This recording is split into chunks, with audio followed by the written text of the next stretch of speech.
Hi, John Vinker here from RotacRepair.ca. I'd like to dedicate this video to Tom McClatchie, a fellow Challenger pilot and a really nice guy who passed away recently. My condolences go to his wife Vicky and all of his family and friends. Now, how this all started, Tom had wanted to know how to change the needle setting for wintertime operation on his 582 Challenger. So I explained it to him over the phone and said I should make a video and then you could just go and watch the video and it would be easier. At any rate, I never did get that video done, so today I'm going to do this video, and this one's for you, Tom. Let's get started. We will begin by undoing the two screws that are on the top plate of the carburetor. Now, these screws are designed not to fall out, which means you can't unscrew them all the way out one by one. So we're going to actually undo each one of them in sequence. We want to keep them attached to the cap so that if for some reason we're doing some kind of something to our carburetor and we're outside, that they don't fall out. So you see they're captured in there. So undo them a little bit at a time. Now, the way that I explained it to Tom how to do this was to collapse the spring that way, and then I get the cup up here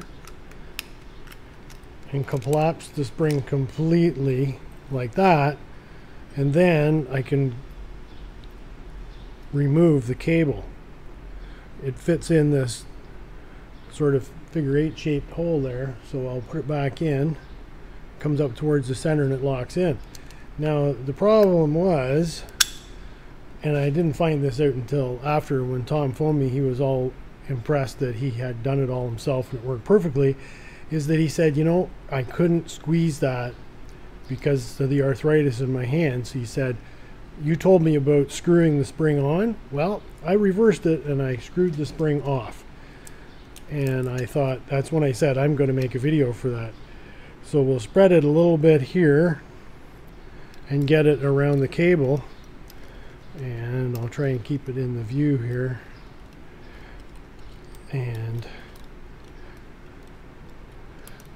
just turn it, and you see now it's starting to come off. It's starting to unscrew from the cable. Okay, so I'll continue to turn it, and this is the way that Tom came up with, the method that Tom came up with to get this off when you don't have as much strength in your fingers. And I kind of work with my hands all the time, and I kind of forget that I can push and squeeze things fairly hard. So now it's extremely simple. So we'll push the needle up a bit, which will move the cup. And then I will bring this to the outside, the bigger part of that hole, and there we go, apart we come. Now, this could be used for various things. Perhaps, as you can see, the boot's missing off of this. This is a shot on a shop run stand, and if you wanted to change the boot that goes on top here, this is how you would do it. You'd slide your new boot on and put it back in, and you could assemble it again. Now, what this was all about was changing the setting from summertime to wintertime. Now, this is a 503 engine, so its normal setting is in the second, the clip goes in the second groove from the blunt end, is how I always explain it, from the blunt end, and the O-ring that stops it from rotating is in the top one. So what we do for the winter time now is take and move the rubber O-ring down to the second groove, and then I just push this off, and then we simply push this back in the third groove. We make sure that it's in place, and that would be what we call our winter setting. So what that's going to do is when you come to cruise power, because the air is so good in the wintertime, thick, and has a good content in it, we can use a little extra fuel to make some more power, and it'll also bring the exhaust temperature down a little bit. Now the exhaust temperature part of it, there's the reason that it's higher. It reads higher than it normally would because of the cold junction in the gauge, but that's for another day. Okay, so if you want to reduce the exhaust temperature in the wintertime that you read on cruise and get some more horsepower, more power, this is the way to do it. Now, we would put it back together. Now we're in our winter setting, and we'll drop the needle back in like so. We of course would have the rubber boot on the top, and we will put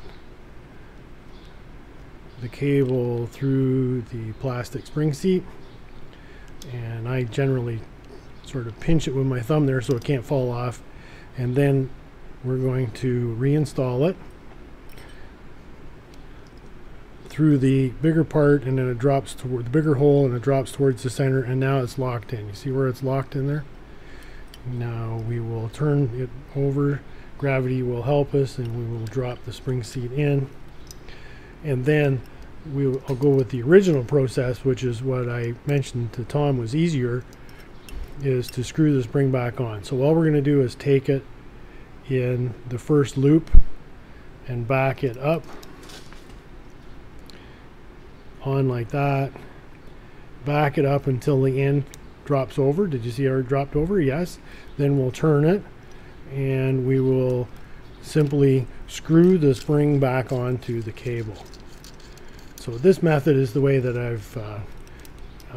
I used to try and squeeze it both ways, but my thought was, if I'm somewhere like on the lake in the wintertime and that spring goes flying, I'm never going to find it, or it's going to lose it in the grass. So this is a much more controlled way to put it together. You're not going to have a flying spring. Okay, and then we'll observe the cutout. We'll drop it back in, and worth noting is the pin's missing out of this one, but it lines up with the hole back here. So we'll slide that back in, and just like when we removed it, I start them with my fingers, and I'll bring them down evenly, because remember, we want to have it so that the screws will stay attached to the cover, so we can't lose them on the ground. And there we go. That's how to do that. So this one is the one that I promised to do for Tom, so that other people could benefit from it, and which is why I do all my videos. And now this one is done. So I hope you enjoyed watching. John Baker from RotacRepair.ca, and this one again is dedicated in memory of Tom McClatchie. See ya.